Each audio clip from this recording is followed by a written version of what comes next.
Halo sahabat Ruang Novel, kali ini Ruang Novel akan menceritakan serial baru Donghua berjudul Jade Dynasty. Sebelum kita lanjut, jangan lupa siapkan kopi dan cemilannya agar lebih nyaman mendengarkan alur cerita novel ini. Tiba di Provinsi Qin. Di dalam lembah 100 tikungan Provinsi Azur, di luar aula di awan, Jiang Han dengan cepat mendekat. Namun, dia tidak memasuki formasi roh di luar aula tanpa izin. Dengan wajah hormat, dia berdiri di atas awan dan berkata dengan nada hormat, "Tuanku, aku Jiang Han, dan aku datang untuk mengunjungimu. Masuk." Dari dalam aula kuil, suara Jiang Hengyuan terdengar. Itu tidak tinggi atau rendah, tidak ringan atau berat. Baru saat itulah Jiang Han berani maju. Saat dia berjalan, semua lapisan pelindung terbuka. Bahkan pintu aula terbuka. Di dalam aula, Jiang Hengyuan sedang bermain catur dengan orang lain. Adapun siapa orang itu, tentu saja Qi Fengyang yang diselamatkan oleh Jiang Hengyuan hari itu. Selesai. Jiang Hengyuan tidak melihat langsung ke arah Jiang Han. Saat dia bermain catur, dia berbicara untuk menanyakan. "Tuanku, aku sudah mengikuti instruksi kamu dan itu sudah selesai. Lin Moli terbunuh di tempat aku." Jiang Han dengan hormat menjawab. Berbaring formasi roh menyembunyikan baik di pintu masuk makam. Pimpin pasukan kamu dan jaga secara pribadi di sana. Tanpa pesanan aku, jangan buka untuk saat ini, kata Jiang Hengyuan. Tuan, sebelum menyegel pintu masuk, haruskah kita pergi dan melihat sekelilingnya untuk menentukan peringkat makam? Jiang Han berbicara. Tidak perlu menentukannya, itu adalah makam kaisar, kata Jiang Hengyuan dengan tenang. Apa? Ini sebenarnya adalah makam kaisar. Setelah mendengar kata-kata itu, wajah Jiang Han sangat berubah dan dia tertegun. Dia sepertinya sudah mengerti mengapa Jiang Hengyuan menyuruhnya menutup pintu masuk makam untuk tidak mengizinkannya memimpin pasukannya untuk membukanya. Datang. Biarkan aku memperkenalkan kamu kepadanya. Ini adalah Qi Fengyang, kepala klan Qi di Mansion Pangeran Qilin. Setelah memindahkan pasukan kamu ke pegunungan kura-kura hitam, berikan menshan Pangeran Qilin kepadanya untuk manajemen. Jiang Hengyuan mengalihkan pandangannya ke arah Qi Fengyang. Aku memberi hormat kepada senior. Jiang Han dengan rendah hati memberi hormat kepada Qi Fengyang. Kepada orang-orang yang diperkenalkan Jiang Hengyuan, bahkan jika kekuatannya lebih rendah dari miliknya, dia tidak berani memiliki sehelai kesombongan pun. Sebaliknya, ia harus memperlakukannya dengan sopan. Karena kamu di sini, mungkin lebih baik makan sebelum pergi kan? Jiang Hengyuan tersenyum ringan, lalu berjalan menuju dapur. Jiang Han juga tersenyum dan mengangguk ke arah Qi Fengyang, lalu juga mengikuti. Tuan, ketika aku datang ke sini, leluhur mengatakan kepada aku untuk menyampaikan kabar kepada kamu. Tubuh ilahi tidak muncul dalam beberapa tahun, dan kelainan tahun itu sangat mungkin hanya kelainan dan bahwa tidak ada tubuh ilahi yang turun.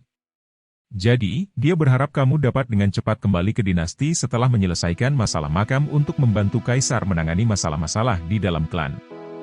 Kata Jiang Han. Tanpa sebab atau alasan, mengapa kelainan muncul di langit? Sebenarnya, aku mengerti upaya melelahkan leluhur. Dia hanya tidak ingin aku terus menderita di tempat ini, jadi itu sebabnya dia ingin aku kembali ke istana kekaisaran. Namun, kamu melihatnya juga. Aku sangat baik di tempat ini. Gratis dan nyaman tanpa kekhawatiran. Selain itu, jika aku tidak bersikeras untuk tinggal di tempat ini, tidak mungkin bagi makam kaisar untuk ditemukan di Provinsi Azur. Jiang Hengyuan tersenyum dan berkata. Mendengar itu, Jiang Han benar-benar tidak mendesaknya lagi. Dia hanya ingin tahu bertanya, Tuanku, apakah tubuh ilahi benar-benar penting? Apakah pantas bagimu untuk menunggu di lokasi yang sunyi seperti itu, menyembunyikan namamu untuk menjaga lokasi ini selama bertahun-tahun, hanya untuk mencari jejak orang itu? Semua orang di klan Jiang aku memiliki darah tingkat kaisar, dan dalam beberapa tahun terakhir, banyak jinius juga muncul. Jika mereka berkembang dengan rajin, mungkin mereka tidak akan kalah dengan yang disebut tubuh ilahi. Saat dia menghadapi pertanyaan Jiang Han, Jiang Hengyuan pertama-tama tersenyum ringan, lalu menindaklanjuti dan berkata, aku tidak bisa mengatakan dengan pasti seberapa kuat tubuh ilahi itu. Bagaimanapun, aku belum melihatnya secara pribadi. Segala macam catatan tentang tubuh ilahi hanya ada dalam catatan. Namun, tahun itu, ketika tubuh ilahi baru saja turun dan ketika kami bersiap untuk menuju ke Provinsi Azur, leluhur mengatakan hukuman kepadaku. Tubuh ilahi harus ditemukan, terlepas dari biayanya. Jika tubuh ilahi tidak dapat digunakan oleh dinasti aku, maka apa yang kita hadapi di masa depan sangat mungkin menjadi bencana pemusnahan klan. Mereka berani. Tidak masalah apakah orang itu memiliki tubuh ilahi atau tidak. Selama mereka lahir di benua 9 provinsi, mereka adalah orang-orang dari dinasti Jiang aku. Apakah mereka berani melakukan pengkhianatan dan kejahatan besar, sambil menyinggung atasan di posisi yang lebih rendah? Orang itu hanya ingin mati. Jiang Han memiliki wajah yang tidak menerima. Ho! Mereka yang memiliki tubuh ilahi mengudara seorang raja. Mereka sama sekali tidak mau berada di bawah orang lain. Jika mereka menerima kebaikan ketika mereka masih muda, bahkan jika orang itu tidak dapat digunakan oleh dinasti, mereka masih akan berterima kasih di hati mereka. Namun, jika dinasti aku tidak bisa memberikan kebaikan kepada mereka, dan lebih tepatnya, menyebabkan kebencian dan dendam tumbuh dalam hati mereka karena dunia yang tidak adil, mereka pasti akan memiliki pemikiran untuk menenangkan dunia yang kacau, dan untuk menguasai dunia. Dan jika mereka ingin memerintah benua 9 provinsi, klan Kekaisaran Jiang jelas akan menjadi hambatan terbesar orang itu. Jika kamu adalah orang dengan tubuh ilahi, akankah kamu menyingkirkan hambatan itu? Jiang Hengyuan tersenyum dan bertanya. Tubuh ilahi ini sangat meresahkan. Mengapa tidak membunuhnya sebelum dia berkembang? Dalam tatapan Jiang Han, niat membunuh melonjak. Ini memang meresahkan, dan pada awalnya, leluhur juga telah memikirkannya dengan cermat. Jika tubuh ilahi ditemukan, haruskah ia dibunuh, atau haruskah ia dikembangkan?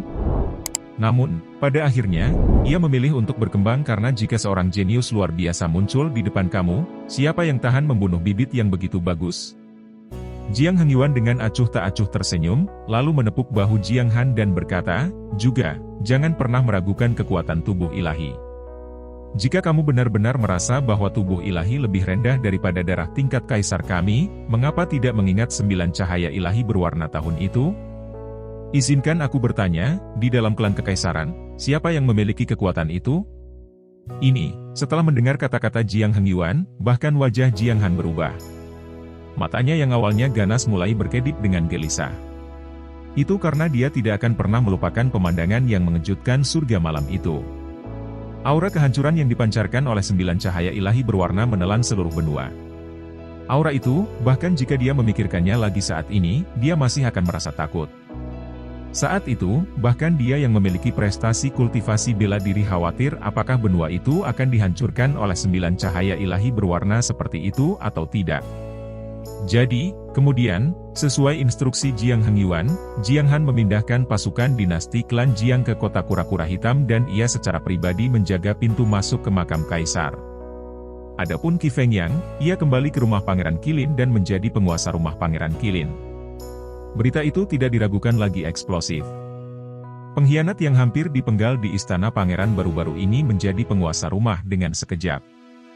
Itu benar-benar terlalu mengejutkan. Tetapi selama mereka mengingat orang-orang yang mendukung punggung Qi Fengyang adalah dinasti Jiang, goncangan yang mereka rubah menjadi tidak seterkejut sebelumnya. Sebaliknya, mereka merasa bahwa Lin Moli terlalu menyedihkan. Menyedihkan ketika dia menyinggung seseorang bahwa dia seharusnya tidak tersinggung. Tidak hanya dia kehilangan posisinya sebagai tuan rumah, bahkan kehidupan kecilnya tidak dijaga dan seluruh kepalanya hancur dan meledak. Sama seperti transformasi besar yang terjadi di Provinsi Azur, setelah perjalanan beberapa hari, Chu Feng melewati Provinsi Spirit dan memasuki tanah Provinsi Qin. Meskipun benua itu dibagi menjadi 9 provinsi, wilayah tanah 9 provinsi semuanya berbeda. Tanpa ragu, Provinsi Azur adalah yang terkecil di dalam 9 provinsi. Provinsi Roh sangat besar, tetapi dikatakan bahwa Provinsi Qin adalah provinsi dengan wilayah tanah terluas di 9 provinsi. Karena ia tergesa-gesa dalam perjalanannya saat ini, ia tidak menyiapkan cukup makanan. Jadi, setelah perjalanan beberapa hari, perut Chu Feng sudah gemuruh karena kelaparan dan sangat sulit baginya untuk melanjutkan. Dia tidak bisa membantu tetapi mengurangi kecepatan terbangnya. Dia ingin mencari tempat di bawah yang bisa mengisi perutnya, dan ketika dia ada di sana, dia juga ingin menanyakan tentang arah ke Gunung Seribu Monster. Haha, akhirnya, Sebuah kota kecil telah ditemukan olehku. Itu tidak benar. Mengapa ada begitu banyak orang berkumpul di sana?